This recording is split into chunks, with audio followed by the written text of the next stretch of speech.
রহমতুল্লাহ। খেলা কোন দিকে যাইতেছে কিছুই বুঝতেছি না।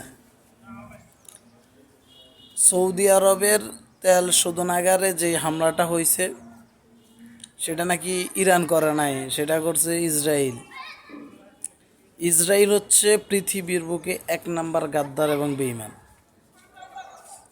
তাদের টার্গেট হচ্ছে বিশ্ব থেকে মুসলিম দেশগুলোকে সর্বশান্ত করে দেওয়া। ইরান যেহেতু বর্তমানে সব থেকে শক্তিশালী রাষ্ট্র, এজন্য ইরানকে প্রথমে ধরছে। ইরানের পরে দেখবেন এক সময় তুরস্ক, সৌদি, ইরাক, আরও যত এভরিথিং যত মুসলিম কান্ট্রি আছে সবগুলোকে তারা সর্বশান্ত করে দিবে। ওরা হলো বেঈমান।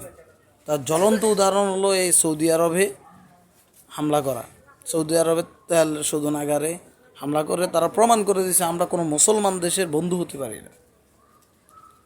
সৌদি এখনও বুঝতেছে না, বুঝবে কিন্তু ততক্ষণে সময়টা দেরি হয়ে যাবে, মানে ওভার হয়ে যাবে আর কি।